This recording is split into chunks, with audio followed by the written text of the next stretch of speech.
नवंबर और दिसंबर के महीने में दिल्ली चारों तरफ हेडलाइंस में छाया रहता है। राजधानी दिल्ली से बड़ी खबर आ रही है। बात अब दिल्ली और एनसीआर में राजधानी दिल्ली एनसीआर में ये किसी अचीवमेंट के लिए नहीं बल्कि एक और गंदा रिकॉर्ड तोड़ने के लिए।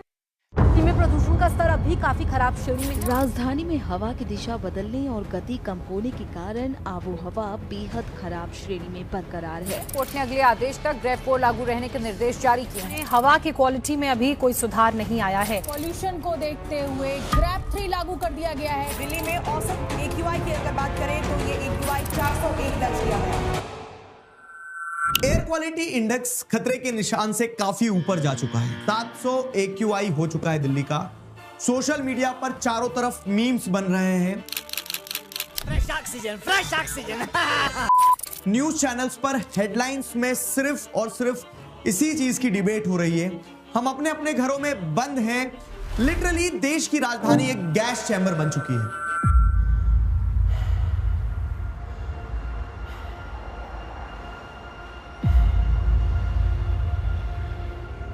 पता है पर यहां पर आयरनी क्या है? जैसे ही मिड दिसंबर आता है और AQI थोड़ा नीचे जाता है तो हम सारी चीजों को भूलने लगते हैं। ये जो न्यूज चैनल्स है जो चिल्ला चिल्ला कर डेटा बता रहे होते हैं ये सब शांत होने लगते हैं। हम भी इस चीज को भूल जाते हैं और एक ये रूटीन की तरह चलता है कि नवंबर में एक महीना पॉल्यूशन ट्रेंडिंग पर रहेगा, उसके बाद में 11 महीने के लिए भूल जाते हैं। पर चिंता की बात यह है कि दिल्ली का एयर क्वालिटी इंडेक्स पूरे साल भर सीवियर जोन से ऊपर रहता है। The commission for air quality management की रिपोर्ट के मुताबिक एवरेज दिल्ली का एयर क्वालिटी इंडेक्स 200 से ऊपर है, जो कि ह्यूमन हेल्थ के लिए हजार्डियस है। Centre for research on energy and clean air की रिपोर्ट के हिसाब से Delhi was rank India's most polluted city in January 2024। समस्या यह है कि इन सारी चीजों के बावजूद भी देश के लोगों ने इन समस्याओं के साथ जीना सीख लिया है। यहां पर सवाल उठता है क्यों हम जब तक स्थिति बद से बदतर नहीं हो जाती है तब तक आवाज नहीं उठाते हैं। और ये सिर्फ दिल्ली तक सीमित नहीं है। IQAIR की रिपोर्ट के हिसाब से 2023 में बेगूसराय, गुवाहाटी, मल्लनपुर, सहरसा, सिवान ये कुछ ऐसे भारत के शहर हैं जो कि top polluted cities in the world की लिस्ट में शामिल हैं। इनमें से कुछ के नाम तो आपने सुने भी नहीं होंगे। एक और शॉकिंग फैक्ट सुनो, दिल्ली में रह रहे लोगों की लाइफ एक्सपेक्टेंसी 7 ईयर्स से कम हो रही है ड्यू टू दिस पॉल्यूशन। अब बात करते हैं मुद्दे की, तो हमें यह सोचना होगा कि जो हवा हम इनहेल कर रहे हैं वो हमारे जीवन को खत्म कर रही है। क्या अब भी हम इसे एक महीने का मुद्दा मानकर चिल्लाएंगे और भूल जाएंगे? क्या हमें यह नहीं सोचना चाहिए कि पूरे साल इस हवा को साफ कैसे रखा जा सकता है? आज के इस वीडियो में हम लोग बात करने वाले हैं कि कैसे एयर क्वालिटी इंडेक्स एक बड़ी प्रॉब्लम है। यह सिर्फ एक सिटी या फिर एक सीजन तक सीमित प्रॉब्लम नहीं है, इसके पीछे 12 महीने कुछ ना कुछ चल रहा होता है और क्या सॉल्यूशंस हो सकते हैं वो सारा सब कुछ आज आपको इस वीडियो के माध्यम से मैं बताऊंगा। सबसे पहले समझते हैं कि ये AQI एयर क्वालिटी इंडेक्स क्या है और इसका एयर पोल्यूशन से क्या कनेक्शन है। फिर हम देखेंगे कि इंडिया में एयर पोल्यूशन के मेजर कॉजेस क्या है। सिर्फ फैक्ट्रीज और व्हीकल्स को ही जिम्मेदार नहीं ठहराया जा सकता है। इसके बाद हम ये समझेंगे कि गवर्नमेंट ने इस चीज को सुधारने के लिए क्या किया है और उसका इंपैक्ट कितना है। और आखिर में सबसे जरूरी चीज कि समस्या पे नहीं समाधान पर फोकस करेंगे। वे फॉरवर्ड क्या हो सकता है, हम एज ए सोसाइटी क्या स्टेप्स ले सकते हैं, कुछ एक्शनेबल स्टेप्स जिससे हम आने वाली फ्यूचर जनरेशन के लिए ना ज्यादा कुछ तो साफ हवा तो बचा सके। ये सिर्फ एक वीडियो या डिस्कशन नहीं है, ये एक वेकअप कॉल है। चलिए समझते हैं एयर पोल्यूशन की असली तस्वीर को। सबसे पहली चीज AQI क्या है? एयर क्वालिटी इंडेक्स एक तरह का स्कोर कार्ड है। ये एक ऐसा पैरामीटर है जिसके तहत हम ये देखते हैं कि हमारे वातावरण में मौजूद हवा कैसी है, वो कितनी साफ है, उसका हमारी हेल्थ पर क्या इंपैक्ट होगा। इस हिसाब से एयर क्वालिटी इंडेक्स में 6 कैटेगरीज होती हैं: good, satisfactory, moderate, poor, very poor और हजार्डियस। ये 6 कैटेगरीज होती हैं। AQI जितना ज्यादा होता है ये दर्शाती है कि हवा उतनी ज्यादा प्रदूषित है। अब आप सोच रहे होंगे कि शायद दिल्ली की हवा हजार्डियस या फिर वेरी पुअर वाली कैटेगरी में आती होगी, लेकिन मैं जब आपको ये एयर क्वालिटी इंडेक्स के कैटेगरीज के पैरामीटर्स समझाऊंगा तो आप शॉक हो जाएंगे। पहला कैटेगरी है गुड। 0 से 50 के बीच में अगर एयर क्वालिटी इंडेक्स है मतलब वहां की हवा जो है वो साफ है शुद्ध है, बिना किसी टॉक्सिक एलिमेंट के है और उसका ह्यूमन हेल्थ पर कोई प्रभाव नहीं पड़ेगा। दूसरी कैटेगरी हमारी आती है, अगर 51 से 100 के बीच में AQI है तो वो एयर जो है वो सेटिस्फैक्ट्री है, अडल्ट सिटीजन जो है उसे इनहेल करेंगे, उन्हें कोई प्रॉब्लम नहीं होगा, वो बियरेबल है। बस जो हाईली सेंसिटिव लोग हैं शायद उन्हें दिक्कत आएगी। फिर हम तीसरी कैटेगरी की तरफ आगे बढ़ते हैं, तो 101 से 150 के बीच में अगर AQI है तो वो स्लाइट डिस्कंफर्ट आपको देगा, थोड़ी सी प्रॉब्लम हो सकती है लेकिन बियरेबल है वो भी। लेकिन जब आप फोर्थ कैटेगरी में जाते हैं जहां पे 151 से आप लगा लीजिए 200 के बीच में अगर एयर क्वालिटी इंडेक्स आ रहा है तो वो थोड़ा सा प्रॉब्लमेटिक हो सकता है, specially for pregnant women, children and elderly citizens. पांचवी कैटेगरी जो कि वेरी अनहेल्दी एयर का कंपोनेंट है जिसके अंदर, वो होता है अगर 201 से 300 के बीच में एयर क्वालिटी इंडेक्स है, जहां पर लोगों को क्रॉनिक ब्रीदिंग रिलेटेड प्रॉब्लम्स हो जाती है, ऑर्गन इंपेयरमेंट तक की प्रॉब्लम्स आ सकती हैं और ये हवा प्रदूषित है। और लास्ट कैटेगरी जहां पे 301 से 500 के बीच में अगर एयर क्वालिटी इंडेक्स है तो ये सबसे जहरीली हवा है। सावधान रहिए, ये एयर क्वालिटी इंडेक्स आपकी जान तक ले सकता है और ये डेटा बोल रहा है, मैं नहीं बोल रहा हूं। अब आप सोच लीजिए, दिल्ली का एयर क्वालिटी इंडेक्स 700 से भी ऊपर था। AQI को तो आपने समझ लिया, लेकिन इस एयर क्वालिटी इंडेक्स का पॉल्यूशन से क्या रिलेशन है, आइए इसे समझते हैं। पूरे वर्ल्ड में India third most polluted country है। बांग्लादेश और पाकिस्तान के बाद में यह खिताब हमें मिला है। वर्ल्ड की जो टॉप 50 पॉल्यूटेड सिटीज हैं उनमें से 42 सिटीज सिर्फ इंडिया की है और ये कोई बहुत बड़ी अचीवमेंट नहीं है। एयर पोल्यूशन तब होता है जब harmful elements such as gas, dust, chemicals, ये सारी चीजें हमारी हवा में मिल जाते हैं। और इनके पीछे कोई एक कारण नहीं है, बहुत सारे कारण हैं जिन्हें हम डिटेल में समझेंगे। और ये पोल्यूटेड एयर सिर्फ इनहेल करने में प्रॉब्लम नहीं है, ये जब इनहेल होती है तो हमारे हार्ट, लंग्स और पूरे पल्मोनरी सिस्टम को बेकार कर देती है। ये हमारी ह्यूमन हेल्थ के लिए खतरनाक है।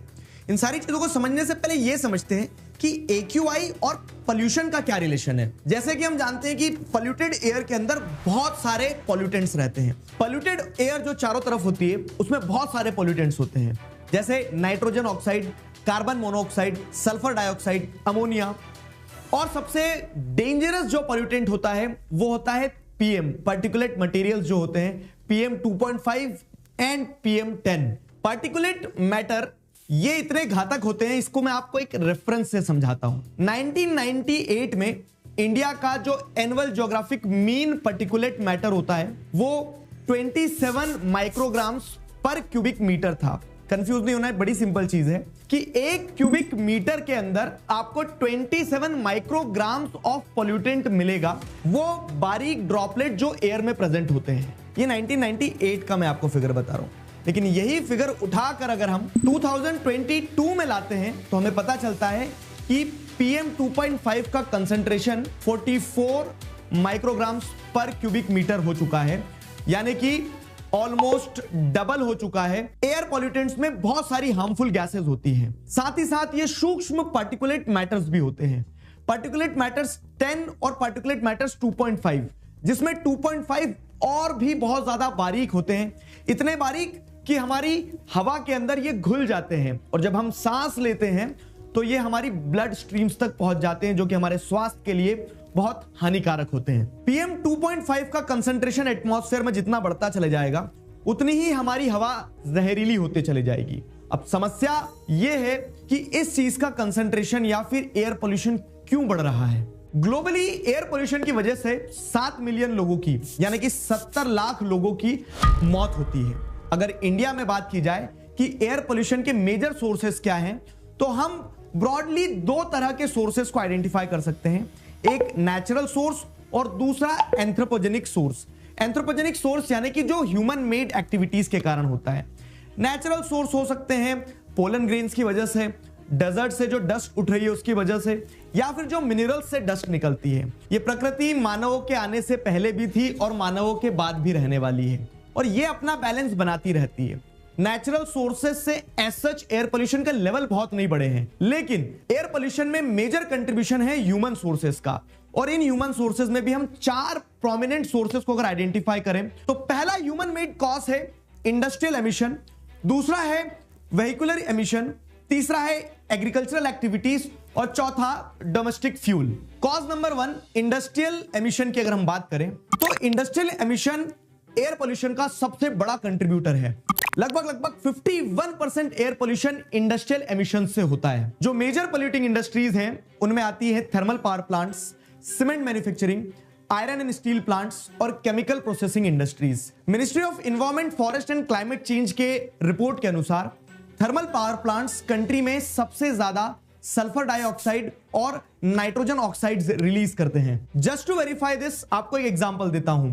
दिल्ली के पास situated Bhadrapur thermal power plant को 2018 में बंद करना पड़ा क्योंकि दिल्ली के बढ़ते पोल्यूशन में यह थर्मल पावर प्लांट और ज्यादा कंट्रीब्यूट कर रहा था। सिमिलरली कानपुर जो कि एक सिटी है जहां पे लेदर इंडस्ट्री का बहुत बड़ा मार्केट है, वहां पर आपको देखने को मिलेगा कि वहां का AQI इस इंडस्ट्री के कारण बहुत ज्यादा खराब रहता है। दूसरा कॉज है वेहिकुलर एमिशंस। जब हमारी गाड़ियां रोड पर चलती है तो बहुत सारे हार्मफुल गैसेस रिलीज होते हैं।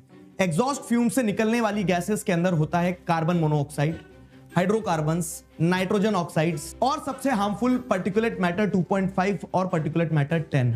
व्हीकल एमिशंस 27% एयर पोल्यूशन में कंट्रीब्यूट करते हैं। आज के टाइम में इंडिया के हर घर में कम से कम एक व्हीकल तो है, मतलब आप और मैं, हम सब इस पोल्यूशन के लिए जिम्मेदार हैं। कॉज नंबर 3 है एग्रीकल्चरल एक्टिविटीज। खेती में जब फसलों को हार्वेस्ट कर लिया जाता है उसके बाद में जो बचा हुआ कचरा रहता है उससे निपटने का सबसे सीधा और सरल और सस्ता समाधान किसान को दिखता है कि उस क्रॉप रेसिड्यू को बर्न कर दिया जाए, और क्रॉप रेसिड्यू बर्निंग ही तीसरा मेजर पोल्यूटेंट का कारण है। जब खेतों में इस बची हुई पराली को जलाया जाता है तो वो एटमॉस्फेयर में बहुत सारा पोल्यूटेंट रिलीज करती है। खास करके नॉर्थ इंडिया के जो मेजर एग्रीकल्चरल स्टेट्स हैं जैसे पंजाब, हरियाणा, उत्तर प्रदेश, इनफैक्ट मध्य प्रदेश, ये सारे ही स्टेट्स इस पोल्यूशन में खूब कंट्रीब्यूट करते हैं। ये जो स्टबल बर्निंग होती है ये क्विक और कॉस्ट इफेक्टिव तरीका है खेत के कचरे को साफ करने का और नई फसल के लिए खेत को तैयार करने का।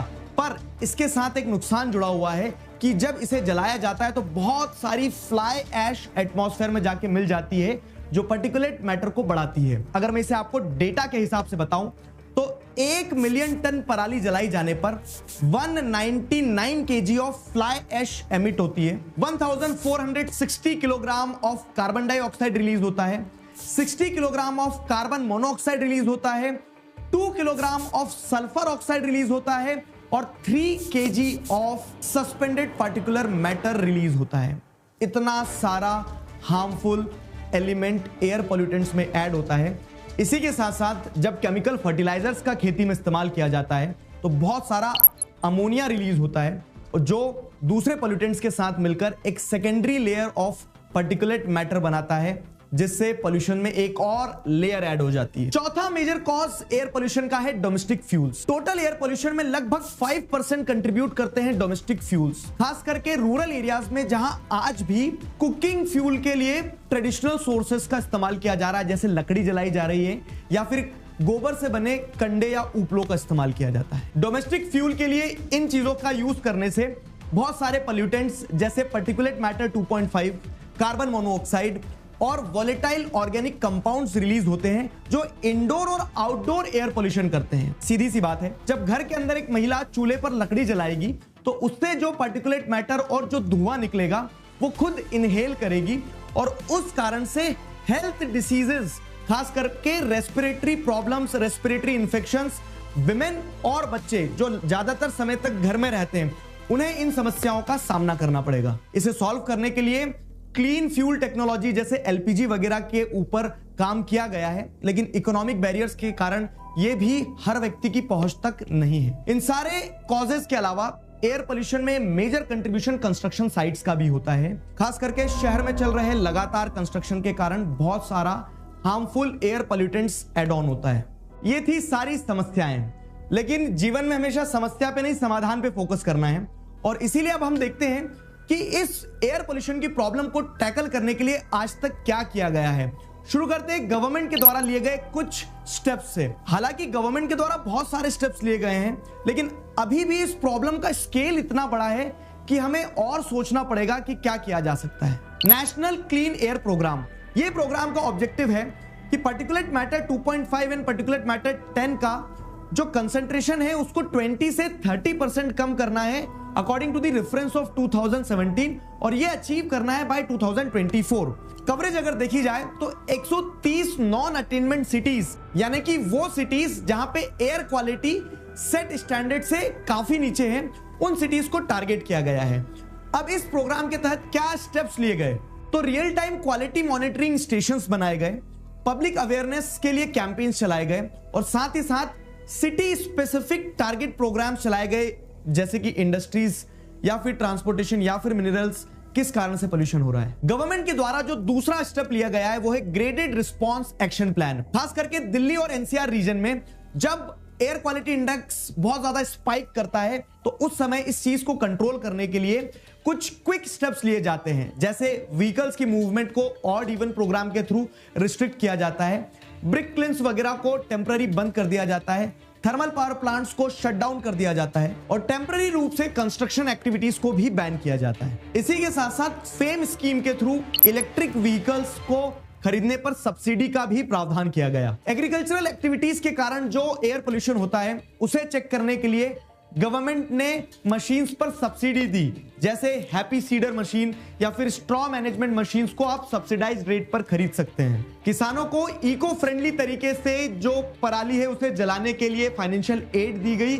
साथ ही साथ अवेयरनेस कैंपेन्स भी चलाए गए उन एरियाज में जहां पर ये बहुत ज्यादा प्रेवलेंट था। इंडस्ट्रियल एरियाज और अर्बन एरियाज में ग्रीन बेल्ट का कॉन्सेप्ट लेकर आए, जहां पर अर्बन फॉरेस्ट डेवलप करने की बात की गई ताकि पेड़ लगने से पोल्यूशन थोड़ा कम हो। साथ ही साथ प्रधानमंत्री उज्ज्वला योजना जैसी स्कीम्स चलाई गई, जिसके तहत सब्सिडाइज्ड रेट पर एलपीजी दिया जाए ताकि डोमेस्टिक फ्यूल से होने वाला एयर पोल्यूशन जो है उसे चेक किया जा सके। अब सवाल आता है कि क्या ये सब करने से पोल्यूशन कम हो गया? जी नहीं।